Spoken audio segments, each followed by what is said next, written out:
વિદેશ ભણવા જતા મોટાભાગના ઇન્ડિયન સ્ટુડન્ટ્સ અમેરિકા, કેનેડા અને યુકેને હંમેશા ટોપ પ્રાયોરિટી આપતા હોય છે.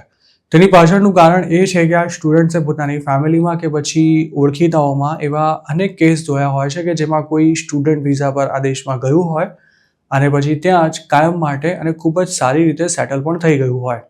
ઇન્ડિયાની સરખામણી અત્યાર સુધી આ દેશોમાં જોબ ઓપોર્ચ્યુનિટીઝ ખૂબ જ સારી રહેતી હતી અને પગાર પણ એવા તગડા મળતા હતા કે ખૂબ શાંતિ સાથે સારી લાઈફ જીવી શકાય. પરંતુ છેલ્લા 2-3 વર્ષથી આ પિક્ચર સંપૂર્ણપણે બદલાઈ ચૂક્યું છે. અમેરિકા, કેનેડા અને યુકે ઇમિગ્રન્ટ્સની સંખ્યા પર કાબૂ લેવા માટે એક પછી એક આકરી નીતિઓ અમલમાં મૂકી રહ્યા છે.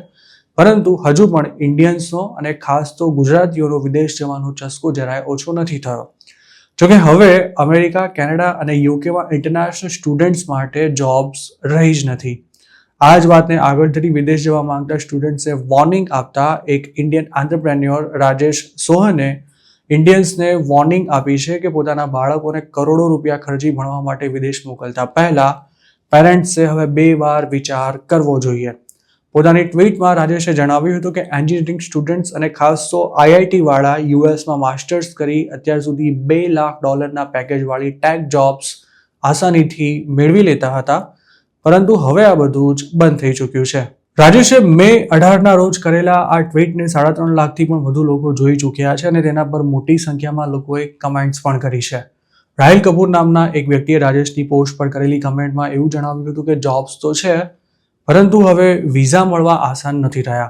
તેણે યુએસ આવવા માંગતા લોકોને એવી પણ સલાહ આપી છે કે જો અમેરિકાની ટોપ 10 સ્કૂલમાં એડમિશન લઈ શકો તો જ અહીં આવજો. જ્યારે વિપુલ અગ્રવાલ નામના એક વ્યક્તિએ એવું લખ્યું છે કે અમેરિકામાં જોબ્સ ભલે ન હોય પરંતુ ઓપોર્ચ્યુનિટીઝ હજુ પણ છે, પણ એવરેજ લોકો કે પછી માત્ર ડિગ્રીના જોરે નોકરી શોધતા લોકોનું યુએસમાં કોઈ જ કામ નથી. હવે ડિગ્રીની સાથે સારી જોબ સ્કિલ તેમજ નેટવર્કિંગ પણ હોવા જરૂરી છે.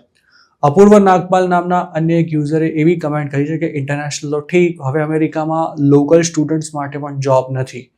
જ્યારે સ્મિતા નામની એક યુઝરે લખ્યું છે કે ટ્રમ્પ અમેરિકામાં મેન્યુફેક્ચરિંગ વધારવા માંગે છે અને યુએસ પાસે સ્કિલ્ડ મેન પાવર નથી, જેથી ઇંગ્લિશ બોલતા ઇન્ડિયન્સ માટે ત્યાં સારી તક ઉપલબ્ધ થશે.